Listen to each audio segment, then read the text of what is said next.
Chapter 242, Oral Arguments, 2008. Within 2 years after my new lawyer filed my appeal on my 4 convictions and the 197-month sentence, I was granted a hearing. A 3-judge panel appeals court agreed to hear my case.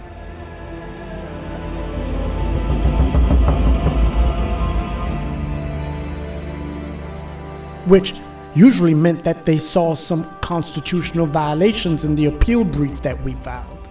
So they were willing to hear it orally from the lawyers and the government. The 3 judges wanted them to present their sides of the story with case law cited, and then they would vote on overturning the case or not.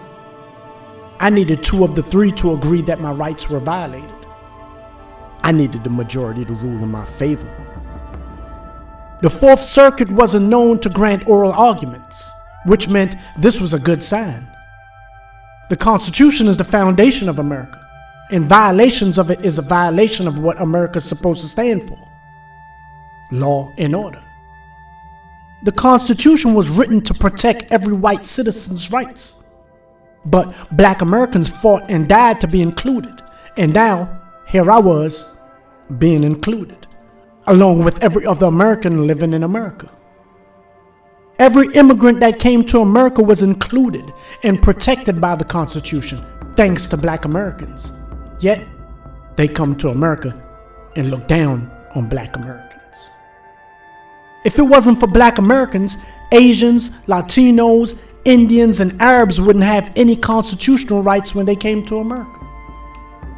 If it wasn't for black Americans, they wouldn't have the right to vote or the right to run for office, or the opportunity for housing, or to open up a business. They would be sitting on the back of the bus and cleaning toilets. White Americans' original goal for America was for it to be an all-white nation. Everyone else were to be workers for them.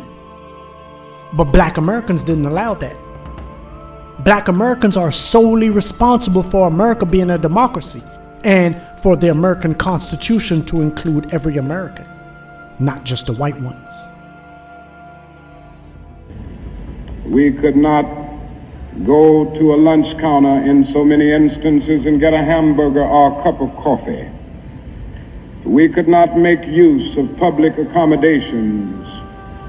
Public transportation was segregated, and often we had to sit in the back, and within transportation within cities, we often had to stand over empty seats because sections were reserved for whites only. We did not have the right to vote.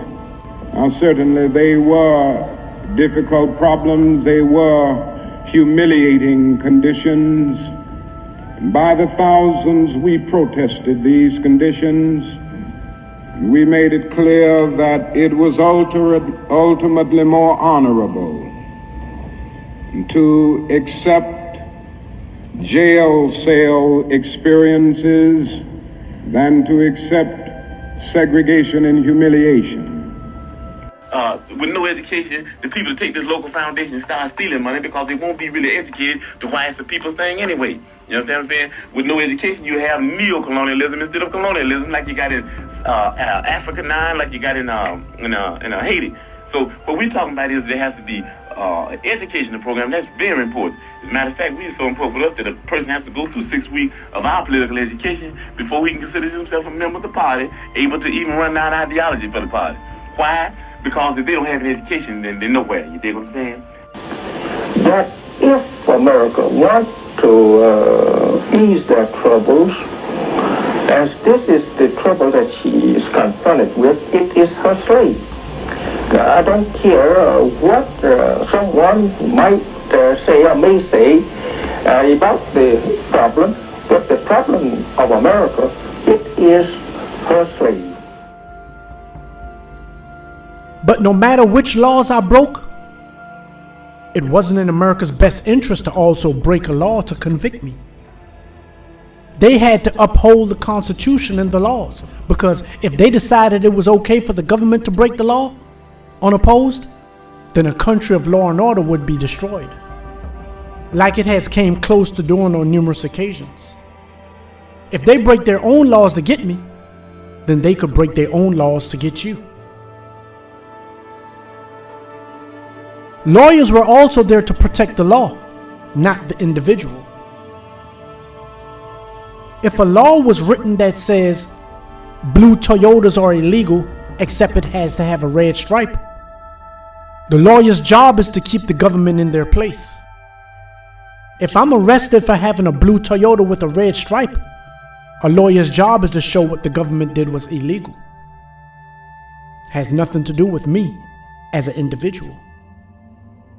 Even if I had a dead body in a blue Toyota with the red stripe, the lawyer's job is to protect the law.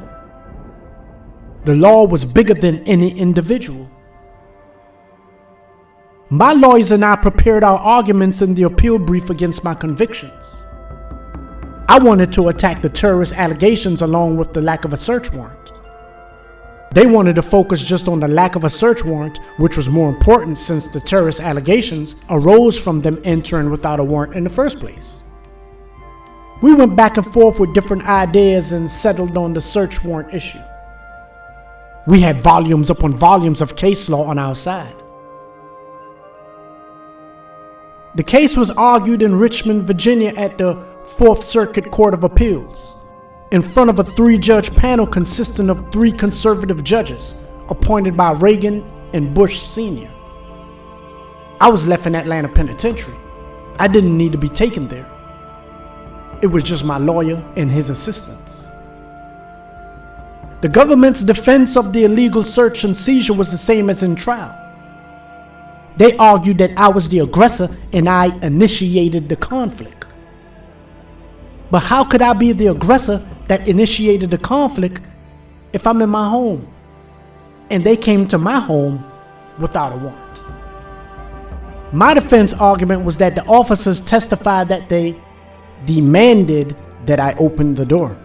In effect, whatever happens after the door is open is the officer's fault. An officer cannot demand a citizen to open the door to his home. This is against the law. If the officers felt that something illegal was going on, the remedy is to get a warrant. This is well-established law. Cops aren't judge and jury, even though they think they are. The cops also didn't meet any of the 4 prongs necessary to bypass a search warrant signed by a judge. 1. They didn't witness any evidence or a crime being committed in plain view, because the door was locked. 2. They weren't pursuing anyone that ran into the home. 3. They didn't witness any evidence being destroyed. And 4. No one was being assaulted or held against their will. To enter in a home without a warrant, you have to fit in one of those 4 prongs. And they fit none of them. Now, because most citizens will obey an officer's demands and automatically infer that it's in their best interest to do so, an officer is held to a higher standard. The home is also held to a higher standard of protection than being on the streets. So, under the law, if an officer demands one to open the front door of his home, in effect, he has entered into the home and forced the occupant to open the door against his own will. If this violation was allowed to occur to me, then it would be allowed to occur to everyone else, including those judges on the panel. My lawyers eloquently argued these facts. After the arguments, one of my lawyers paid me a visit and said he felt good about the outcome. He felt they may have swayed all 3 judges to see the violation of my constitutional rights.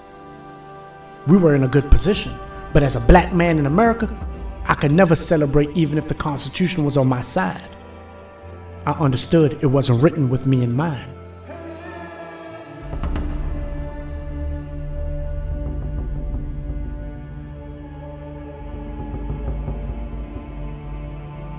Chapter 243. Overturned.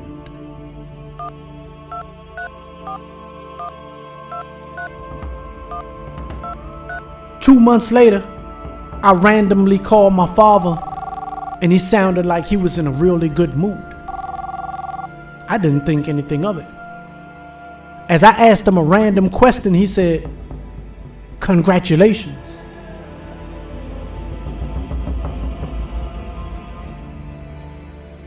Congratulations for what? You didn't hear? Hear what? Your case got overturned. They threw all of your charges out. I knew how the government played, so I reserved my excitement. You haven't heard from your lawyer? Oh, nah, I just came out of the hole. Maybe he attempted to contact me. Let me give him a call. I'm gonna hit you right back. My father was excited. My lawyer confirmed it. The 3-judge panel at the appeals court unanimously agreed that the pigs violated my constitutional rights. Therefore, any and everything that they recovered as evidence should be suppressed. In effect, the government had no evidence to prosecute. Their order was to suppress every single piece of evidence, meaning to throw it out.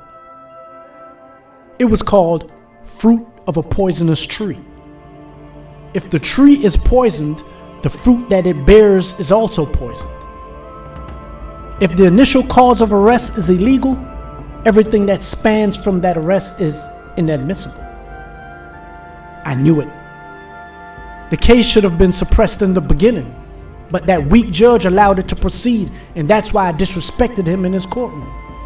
He dismissed my suppression hearing in the hopes that I would take a plea bargain and waive all of my rights. If I would have done that, I would have been stuck in prison for 30 years on an illegal search. Just like the Asian dude. They all knew that. They all knew exactly what they were doing, because they do it all the time. It was so many people in prison illegally. It was so many people in prison that should not be in prison.